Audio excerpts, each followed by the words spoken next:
ಹೇ everyone, good morning. ನಾನು ಹಾಲು ಕೊಟ್ಬಿಟ್ಟು ನನ್ನ ಮಗಂದು ಹಾಲಿನ ಬಾಟಲ್ನ ಸ್ಟೆರಿಲೈಸ್ ಮಾಡ್ತಾಯಿದ್ದೆ. ಅಷ್ಟರಲ್ಲಿ ನನ್ನ ಮಗ ಎದ್ದಿದ್ದ. ಅದೇ ಟೈಮ್ಗೆ ಸ್ನಾನ ಮಾಡಿಸೋದಕ್ಕೆ ಆಂಟಿ ಬಂದರು. ಇವತ್ತು ಹಾಸನ್ಗೆ ಹೋಗೋ ಪ್ಲ್ಯಾನ್ ಇತ್ತು, ಹಾಗಾಗಿ ಬೇಗ ಬಂದು ಸ್ನಾನ ಮಾಡಿಸ್ಕೊಡೋದಕ್ಕೆ ಅಂತ ಹೇಳಿದ್ದು. ಸ್ನಾನಕ್ಕೆ ಕರ್ಕೊಂಡು ಹೋಗೋದಕ್ಕೂ ಮುಂಚೆ ನನ್ನ ಮಗ ಹಾಲನ್ನ ಕುಡ್ದಿದ್ದ, ಹಾಗಾಗಿ ಅವನಿಗೆ ತೇಗಿಸಿ ಸ್ನಾನಕ್ಕೆ ಕರ್ಕೊಂಡು ಹೋದೆ. ಬಿಕಾಸ್ ವಾಮಿಟ್ ಹಾಕಿಬಿಟ್ರೆ ಕಷ್ಟ ಅಂತ.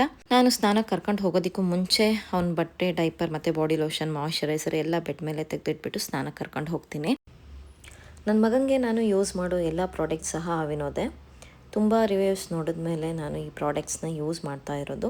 I think one of the best product ಅಂತ ಅನಿಸುತ್ತೆ ನನಗೆ ಇದು.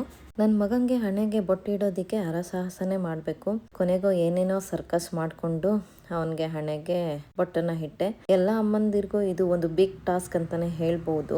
ಮಕ್ಳುಗಳಿಗೆ ಕ್ರೀಮ್ ಹಚ್ಚಿ, ಬಟ್ಟೆ ಹಾಕಿ, ಹಣೆಗಿಟ್ಟು ಅವ್ರನ್ನ ರೆಡಿ ಮಾಡೋದೇ ಒಂದು ಬಿಗ್ ಟಾಸ್ಕ್ ಅನ್ಸ್ಬಿಡುತ್ತೆ. ನಿಮಗೂ ಹೀಗೆ ಅನ್ಸುತ್ತಾ ಅಂತ ಹೇಳ್ಬಿಟ್ಟು ಕಮೆಂಟ್ ಬಾಕ್ಸ್ನಲ್ಲಿ ತಿಳಿಸೋದನ್ನು ಮರಿಬೇಡಿ.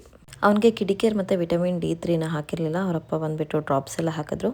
ಅಷ್ಟರಲ್ಲಿ ಅತ್ತೆ ಸ್ವಲ್ಪ ದೇವ್ರ ಮನೆ ಎಲ್ಲ ಒರೆಸ್ಬಿಟ್ಟು ದೇವ್ರ ಮನೆ ಪಾತ್ರೆ ತೊಳೆಯೋದಕ್ಕೆ ಹೇಳಿದ್ರು. ಹಾಗಾಗಿ ಎಲ್ಲ ಕ್ಲೀನ್ ಮಾಡಿಕೊಂಡು ದೇವ್ರ ಮನೆ ಪಾತ್ರೆಗಳನ್ನೆಲ್ಲ ತೊಳ್ಕೊಂಡು ಎಲ್ಲ ಕ್ಲೀನಾಗಿ ರೆಡಿ ಮಾಡಿ ದೇವ್ರ ಮನೆ ಒಳಗಡೆ ಇಟ್ಟೆ. ಅಷ್ಟರಲ್ಲಿ ಬಂದು ನೋಡೋ ಅಷ್ಟರಲ್ಲಿ ಸರಿ ತಿನ್ಸೋಣ ಅಂತ ಅಂದ್ಕೊಂಡ್ರೆ ನನ್ನ ಮಗ ಮಲಗೇ ಬಿಟ್ಟಿದ್ದ. ಆಯಿತು ಸರಿ ಅಂತ ಹೇಳಿಬಿಟ್ಟು ಮಲಗಿಸ್ದೆ. ಹಾಗೆ ಮೇಲೆಗಡೆ ಬಟ್ಟೆ ಹಾಕಿದ್ರು. ಹೋಗ್ಬಿಟ್ಟು ಆ ಬಟ್ಟೆಗಳನ್ನ ತೊಗೊಂಡು ಒಣಗಾಕಿ ಬರೋದಕ್ಕೆ ಹೇಳಿದರು.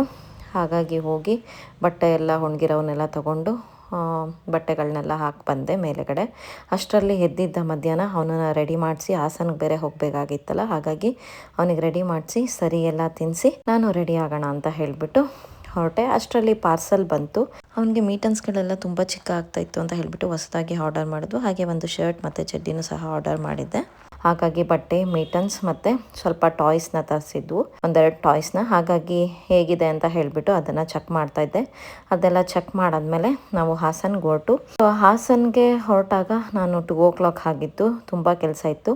ಹಾಸನ್ಗೆ ಎಲ್ಲೆಲ್ಲಿ ಹೋದ್ವು, ಏನೇನು ಮಾಡಿದ್ವು ಅಂತ ಹೇಳಿಬಿಟ್ಟು ನಾನು ನಿಮಗೆ ನೆಕ್ಸ್ಟ್ ವೀಡಿಯೋನಲ್ಲಿ ತಿಳಿಸ್ತೀನಿ. Until then take care, love you all, bye.